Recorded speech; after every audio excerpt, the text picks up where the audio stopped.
to everyone. Welcome to Anxious for Nothing, Finding Calm in a Chaotic World. And this is your Pastor Yeti. Today in our lessons and insight in anxiety, I'm going to talk also of rejoice in the Lord always. God uses everything to accomplish His will. But remember, you are chosen. You are so blessed. And you are loved with an everlasting love.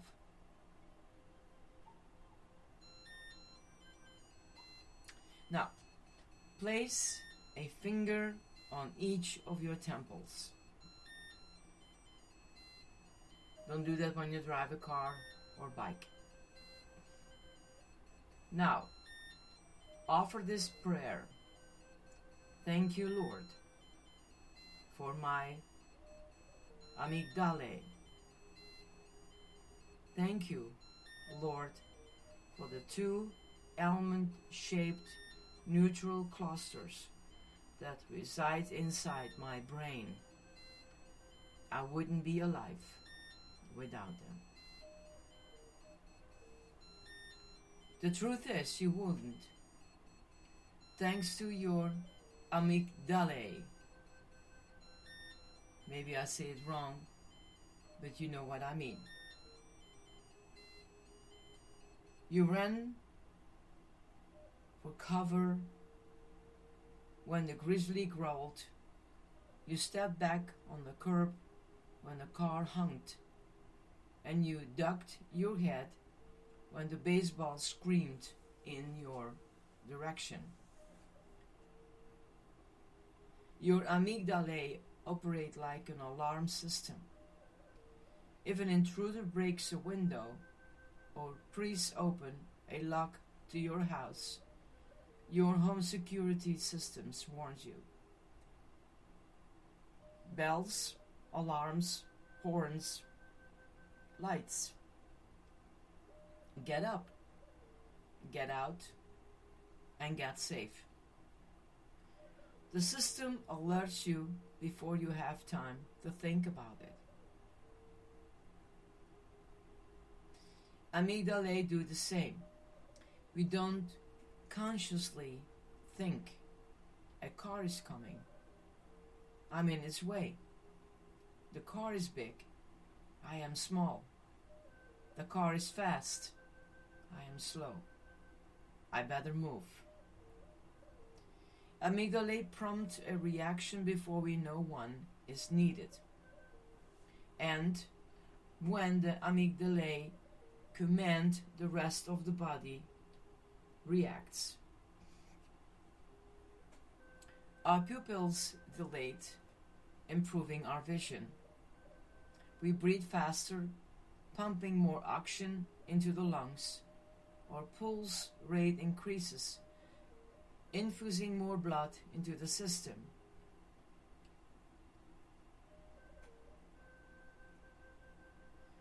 Adrenaline turns us into Hercules. We are faster, stronger, better able to escape danger or fight through it. Surface level blood vessels constrict, reducing trauma-related blood loss in the moments after injury. Even the bowel systems reacts, sometimes embarrassingly, by jetsoning the uneasing weight of what we have for lunch.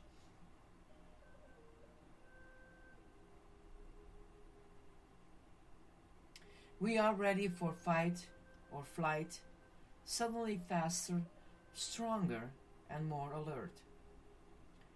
We like our amygdala. We don't like super sensitive ones, however. We don't want a home system that goes off at the gust of a breeze or the bark of a dog. We don't want that in our homes, nor do we want that in our heads. Perpetual anxiety is amygdala with an itchy trigger finger. They see a mole in the skin and think cancer. They see a dip in the economy and think recession. They hear the teenager complain and conclude they'll all be on drugs before they leave the house. Perpetual anxiety is a mental alarm system that never quite turns off. Limited anxiety is helpful. We need to be alert to danger. What we don't need is to live in a state of high alert. Here is why. God created our brains to replenish themselves with natural mood elevators and tranquilizers, like dopamine and serotonin. These restore joy and peace. But if the amygdala never stop, the natural tranquilizers never have an opportunity to their work. The brain never resets. We become edgy, unsettled, and restless. That is the bad news. The good news is this: God can calm our amygdala. And he may very well use the words of the Apostle Paul to do so. Paul urges us to rejoice in the Lord always. Philippians 4 verse 4. Not just on paydays, Fridays, good days, or birthdays, but rejoice in the Lord always. You aren't the first to read the word always and arch an eyebrow. Rejoice in the Lord always? Yeah, right, mumbles the reader from the hospital bed. How? Sighs the unemployed dad. Always, questions the mother of the baby born with a disability. It is one thing to rejoice in the Lord when life is good, but when the odds are against you. Joseph knew this challenge. This Old Testament hero predated the Apostle Paul by about 20 centuries, but both knew that challenge of imprisonment. Joseph's jail was dank and dark, a dungeon of underground, windowless rooms, stale food, and bitter water. He had no way out, and he had no friend to help him. He thought he did. He had befriended 2 men from Pharaoh's court. One was a butler, the other a baker. And both were troubled by their dreams. Joseph had the knack for dream interpretation and offered to help.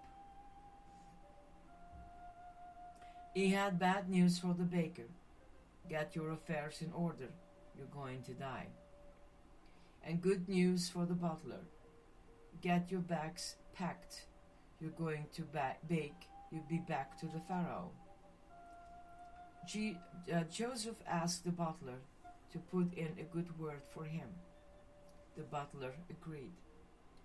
Joseph's heart raced, his hope soared. He kept an eye on the jail door, expecting to be released any minute. The chief cupbearer, butler, however, did not remember Joseph. He forgot him. Genesis 40:23. So had everyone else, it seemed. Joseph's story is one of abandonment. His brothers had disliked his dreams and swagger and decided to kill him and throw him into a pit. Had their greed not been a feather heavier than their thirst for blood. He would have died. When they had the chance to sell him to the traveling merchants, they did. His father was uninvolved. You'd hope to read of the sudden appearance of Jacob, who searched for his son, rescued him, and took him home. We don't, because Jacob didn't.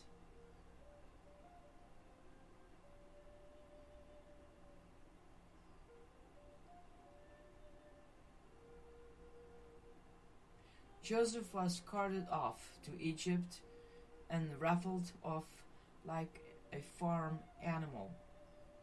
The great-grandson of Abraham was sold to the highest bidder.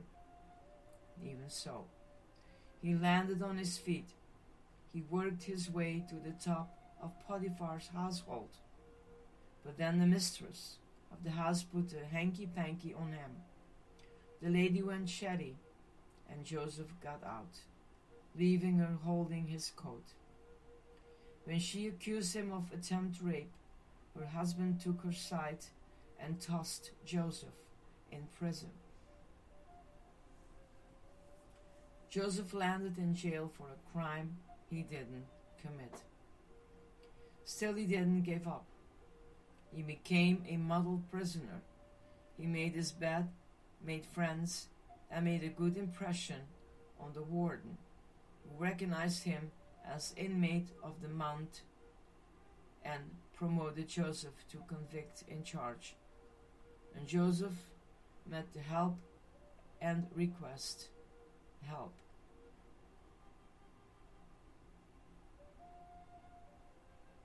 The butler agreed, but quickly forgot, and cruelty tipped the scales.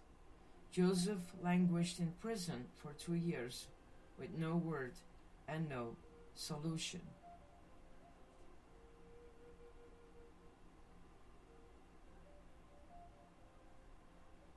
Two years. Plenty of time to give up. Plenty of time for the world to turn gray.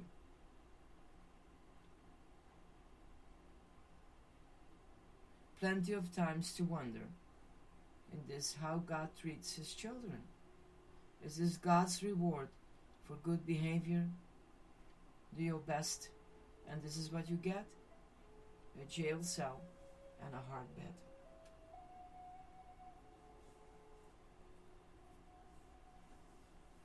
If Joseph asks us questions, we don't know. But if you ask those questions, you aren't alone.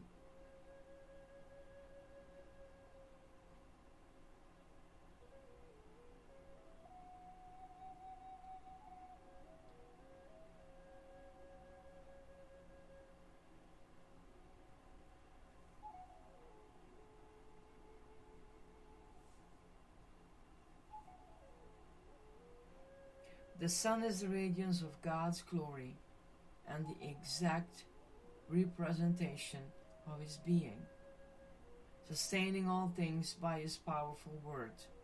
Hebrew 1:3. The Greek word that is translated sustaining is a term commonly used in the New Testament for carrying or bringing. The friends carried the paralyzed man to Jesus, and the servants brought wine to the master of the wedding. They sustained the man and the wine. Luke 5:18, John 2, verse 8. They guaranteed the safe delivery. To say Jesus is sustaining all things by his powerful word, is to say he is directing creation toward the desired aim. The use of the present particle implies that Jesus is continually active in his creation. He exercised supremacy over all things. Distant, removed, now God, he is before all things, and in him all things hold together. Colossians 1:17. Were he to step back, the creation would collapse. His resignation would spell our evaporation. For in him we live and move and have our being. Acts 17:28. Because of him, the water stays wet and the rocks remain firm. The laws of gravity and thermodynamics don't change from generation to generation. With his hand at the helm of creation, spring still follows winter, and winter follows autumn. There is an order to the universe. He sustains everything. And this is crucial. He uses everything to accomplish his will. He works out everything in conformity with the purpose of his will.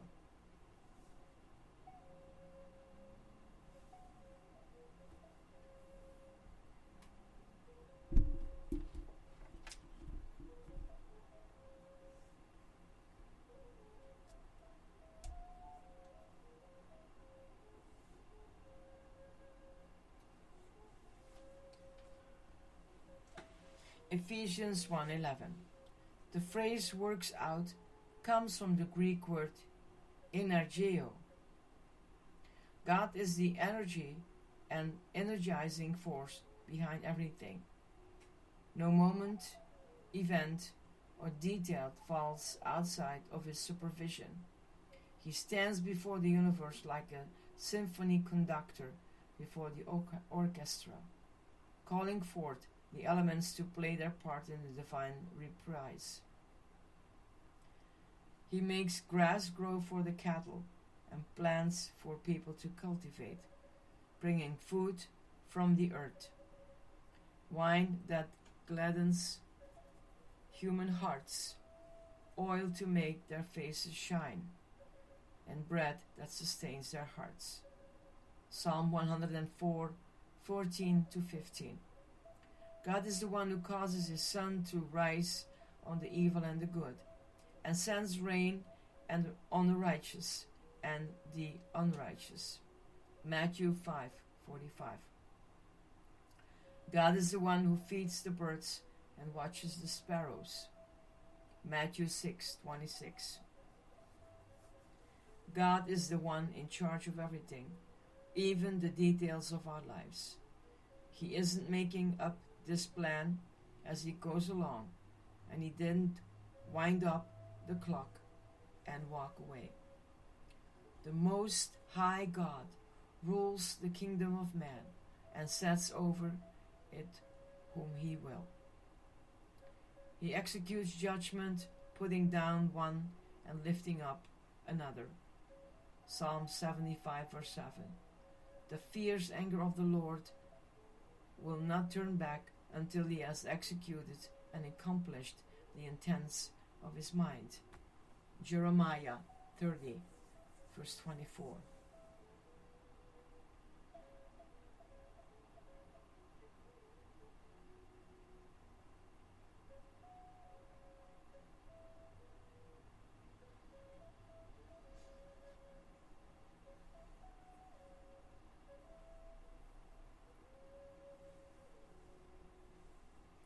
Joseph viewed the suffering of his life through the lens of divine providence.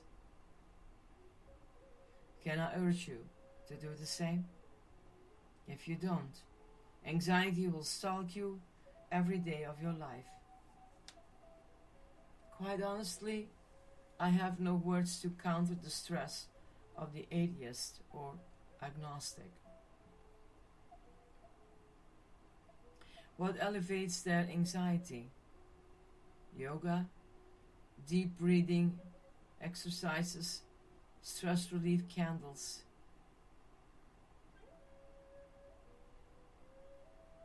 Don't understand me wrong. It's a form of meditation, and I do believe in that. But we need to work in what God, in all his creation, has given us. God's sovereignty, on the other hand, bids us to fight the onslaught of threat with a sword that is edged with the words "but God." The company is downsizing, but God is still sovereign. The cancer is back, but God still occupies the throne.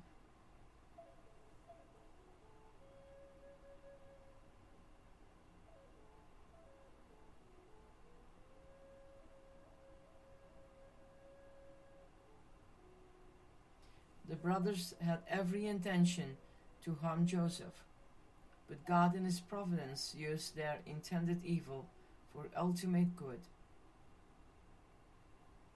He never robbed the brothers of their free will. He never imposed his nature upon them.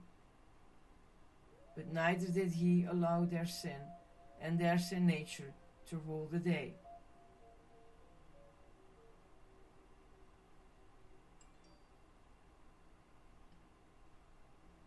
He rerouted evil into good. God uses all things to bring about his purpose.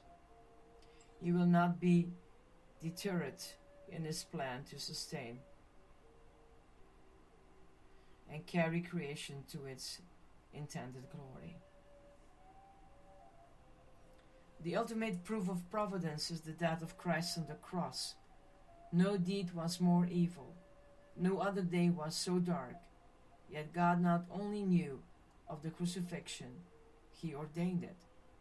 As Peter told the murderers, this man was handed over to you by God's deliberated plan and foreknowledge, and you, with the help of wicked men, put him to death by nailing him to the cross. But God raised him from the dead, freeing him from agony of death, because it was impossible for death to keep its hold on him. Acts 2:23-24. Everyone thought the life of Jesus was over, but God. His son was dead and buried, but God raised him from the dead. God took the crucifixion of Friday and turned into the celebration of Sunday. Can he not do a reversal for you? I'm sorry for the pain that life has given you. I'm sorry if your parents neglected you. I'm sorry if your teacher ignored you.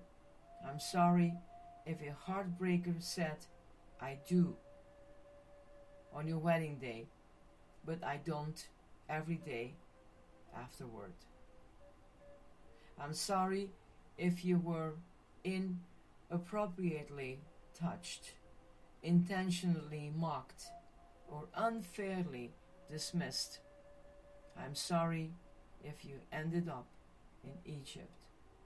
But if the story of Joseph teaches us anything, it is this: we have a choice. We can wear our hurt or wear our hope. We can outfit ourselves in our misfortune, or we can clothe ourselves in God's providence.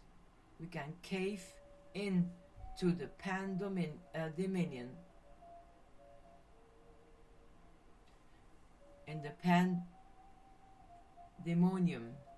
that's a better word, of life. Or we can lean into the perfect plan of God. And we can believe this promise: in all things God works for the good, if those who love him, who have been called according to his purpose. Romans 8:28.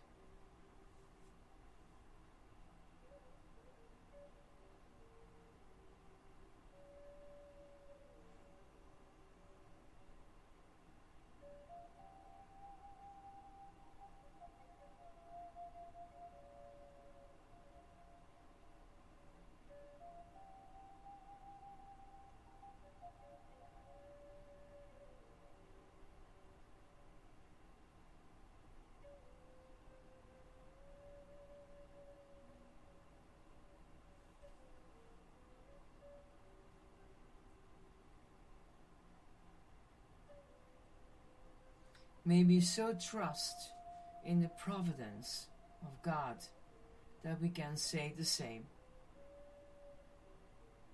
Rejoice with the Lord, in the Lord, always. May God's blessings be upon you and keep you safe.